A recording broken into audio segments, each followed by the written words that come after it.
Hello all, your friend the Prodigal Toonie here, and it is late March 2018.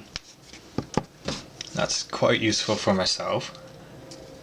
So today, I'm gonna have a quick breeze through my knife collection, because I want to. That's basically it. I've divided these up into a few categories. Let's have a quick look and I'll go through them. I mean, some of these I'll be doing a more in-depth look at some point in the future, a full kind of review thing. But there's quite a lot that I'm just not going to bother. So let's start out with this guy here. Nice leather sheath. Nice little clip here. With little snap. Nice texturing on there. Lines there. Not sure what the person who made it was thinking with this second thing, because it obviously doesn't do anything. And yeah. There you go. So, nice kind of blade design. This bit right here doesn't do anything. The handle is, you'd have to have very small hands. Very small hands for that to be comfortable. So I've just got this thrown away in a kit somewhere. And yes, this is one that I made. I actually made a second one like this, but with it straight and a bit longer. Actually, instead of having this divot, I just took it straight down. But I don't have that one because I gave it away to my father as a birthday present or Father's Day present. I forget which. Probably birthday. Can't remember. Man, that bugs me now, but yeah. Scales are made out of bloodwood that I was given. And it's a good prototype. Taught me quite a lot. There you go. But I'm pretty happy with how the sheath turned out. Well, there's that one. Second one, this one. Which is actually the second knife I've ever made. This little thick thing fits in the hand really well. But I basically copied the design off something else, basically traced around it. And there's a few things I'll change if I ever get around to making a different one. Yeah, the one thing I didn't like was that of the one I copied is that it didn't have any scale, so it's just the solid piece of metal there, and that was it. That's all you had. But this, with the nice bulky scales on it, very comfortable to hold, very comfortable for such a small knife. Kydex sheath, chest. I actually don't know the difference. Next is the first knife I ever made. This guy here. Just an excellent little neck knife. Nice little waxed leather thing there. Yeah. This one is one that I forged out of 1085, I believe. I think they're all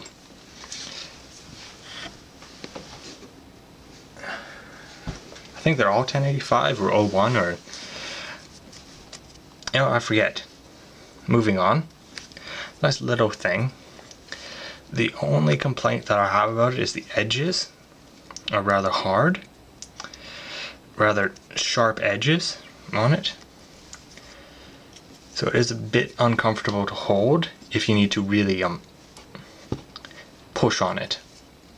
But if you're just opening boxes and normal everyday things, then Really, it's no problem. It has a nice, real nice look to it too. Nice tiny thing. Of course, I put one of these guys on. These guys are super cool. It's a little ferro toggle. So let's see if I can get a nice.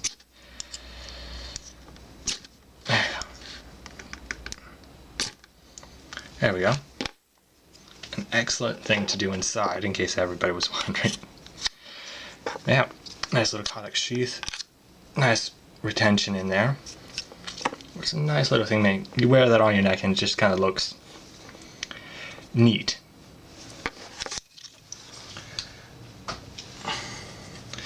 Moving on to things that I haven't made myself, clearly. A little more here. Nice cheap guy. This is the Pro S. So the More Pro stainless. Now the reason I went with stainless is this is going to be a knife that I just either throw in a kit or use in winter. It's nice. You can use that with the gloves, and in the winter it's going to get wet. I'm not really going to be bothered to clean it so much. So, I mean, you use it in the winter. I'm talking winters where I'm from, where it's, 6-10 feet of snow things, and there's snow everywhere for 6 months. So you're really going to, it's -20. So, you have your big bulky gloves on, you pull out your knife, you cut something, and if it gets wet, then, you're not going to spend a minute wiping off, because you'd have to get your gloves off, you have to basically freeze your fingers. But yeah, actually, I know the sheath, it's just, a plasticky thing, but I actually really like it. Like, look at that. Has a nice, absolutely gorgeous clip configuration where you slide it in and it doesn't come off very easily. There's this doodad here, which is meant to go over like a button. Works quite well, and excellent retention, which you can see from my narrow point of view as I shake it. Drainage hole, all the good stuff. Let's see. Moving on to this little guy here, which I acquired from a kit that was left behind by someone who was we were close with, but moved out of the country, and just kind of gave us this kit.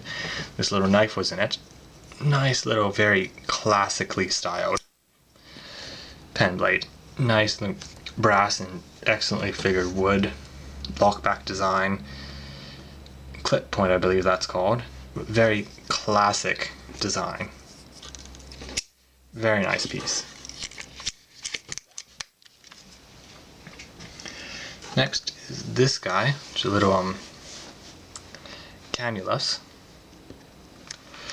Just a little tiny guy.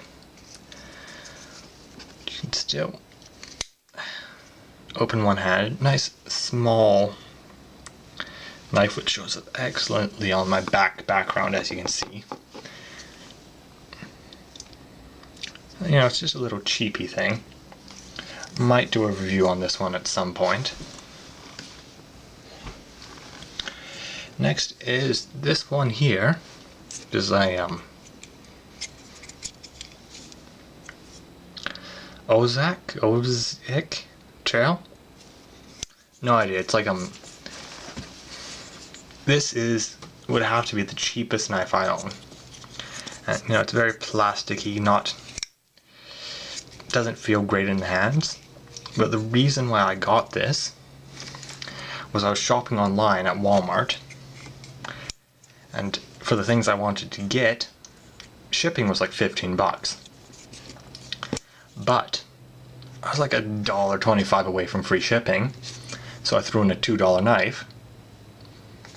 And hey, it's a cheap thing I'll probably never use, but free shipping. That's the way to go.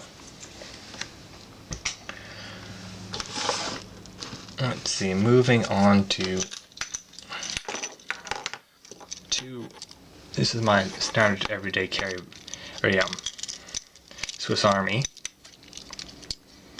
And I've lost this one, nice thick thing, molded handle scales, classic red, but I've lost this particular blade 3 times.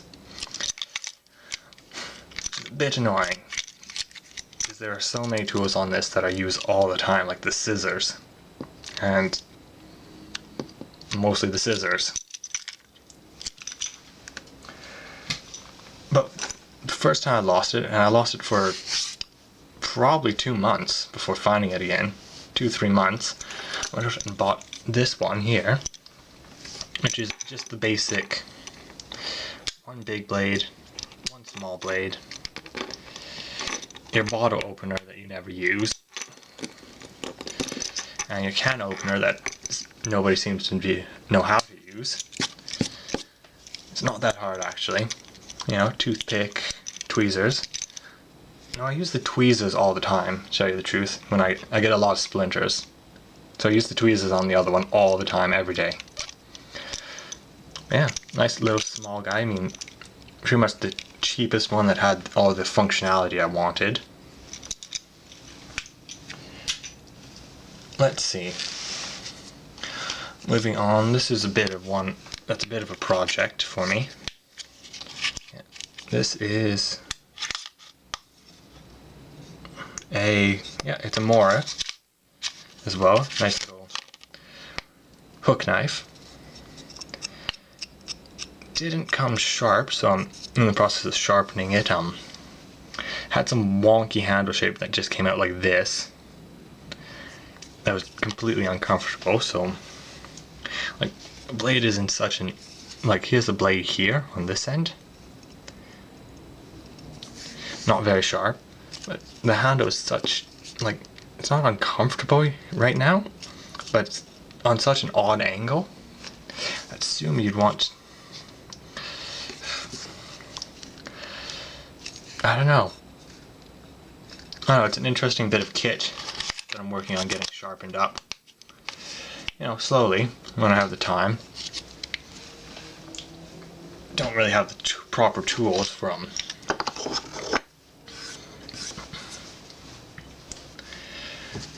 sharpening curved blades like that. Let's see. Now this guy here, this is my main carving knife, as it were, and it's a modified chip knife because the tip broke at some point. I've had this for years, years, at least. I'm actually gonna say about 10 years, to tell you the truth. I'm sure my mother knows for sure, but I was just getting into it, doing an incredibly sharp thing. That's what you can say about thin blades. They're easy to get incredibly sharp. But I remember I made many just bark wands out of this, just a stick, and you whittle away all the bark. A lot of nostalgia there, use that blade pretty much all the time when I'm carving. Let's see, moving on to good old Opinel. Now I have 3 Opinel blades. One is a number 8, which came with this really odd orange finish that I've pretty much taken off. And I've gone and paninaed the blade, and I've did a prototype etching of my logo in there. Very nice blades. Love the lock ring. Now the thing about the 8 is I found it just a tiny bit big. For a folding knife of this kind, such a thin blade, it's just a tiny bit big, if you know what I mean. So I bought And I use these as sharp knives. So I have 2 number 6s.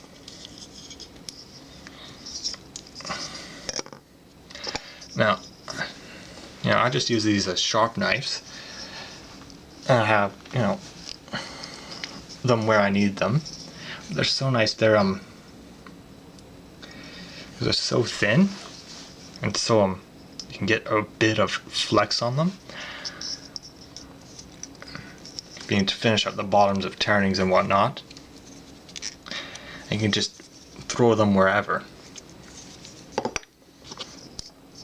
And if you break or lose one, they're cheap. They're good, but they're cheap. Much like the Morris. Finally,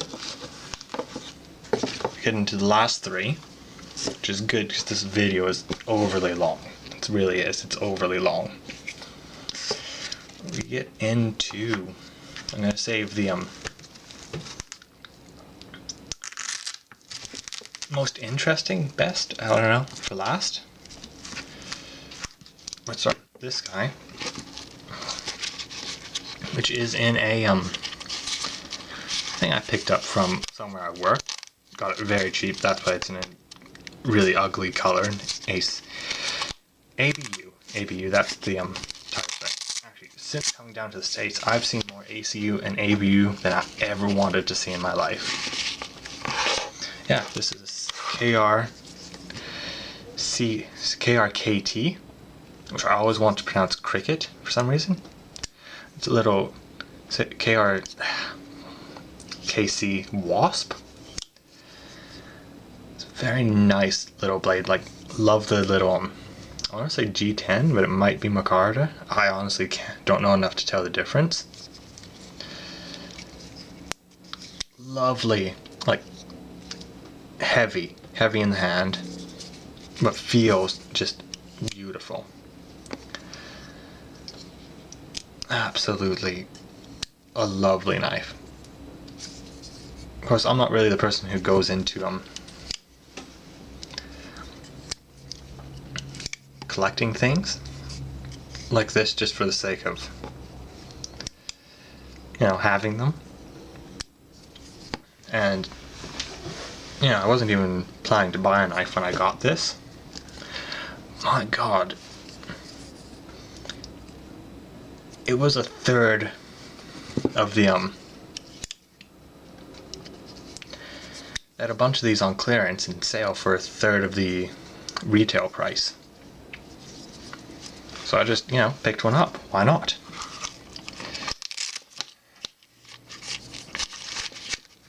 Alright. Oh, this one, second last one,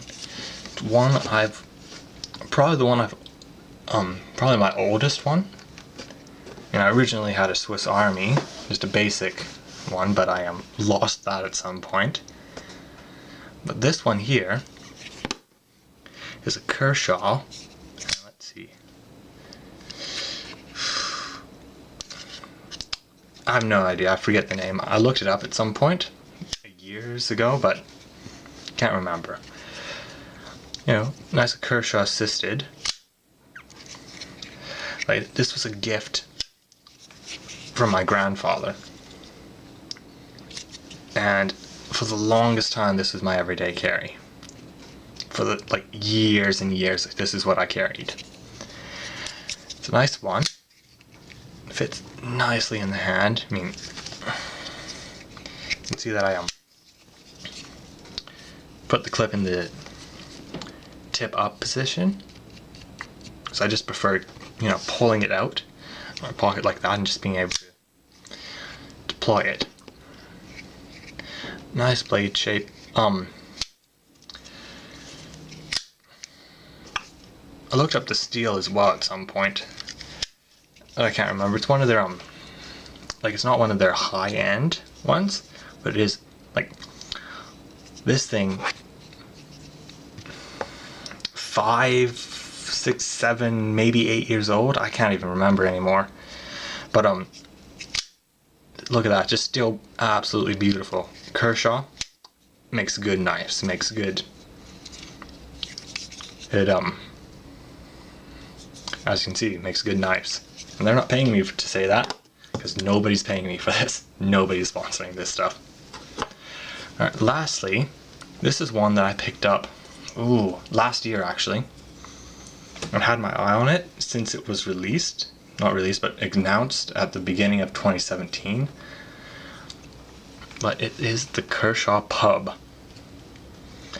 And look at this thing. It's such a small, gorgeous thing. I mean, it's got a screwdriver and bottle opener.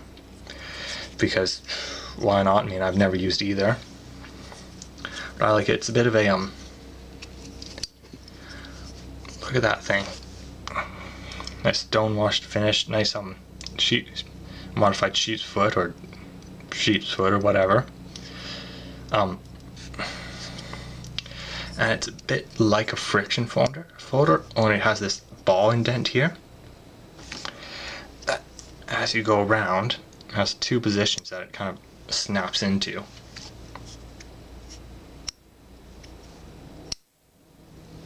No idea if you can hear that, but hey. Quite quiet. Yeah, means that you have to, it doesn't accidentally open.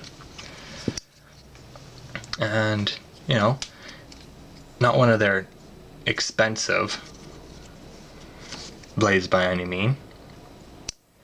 I think it was about $20-$30 CAD. And they had three models. They had the lovely blue, just, you know, irregular black, and a carbon fiber, which was like twice the price. I went with the blue,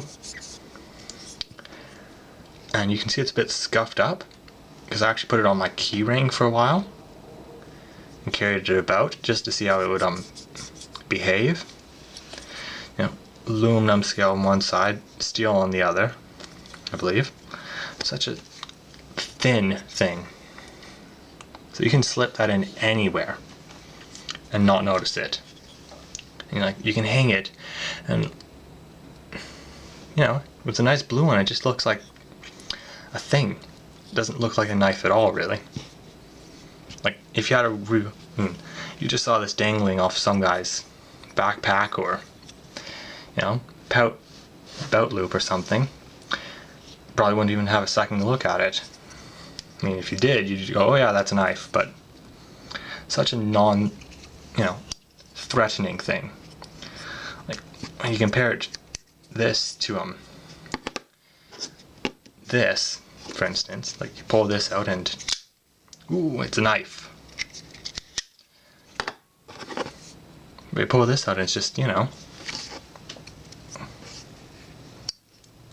oh look, it's a little knife. It's got a nice little clip design here, so you can just clip it to things. Let's see. And an honorable mention to the serrated blades that's on my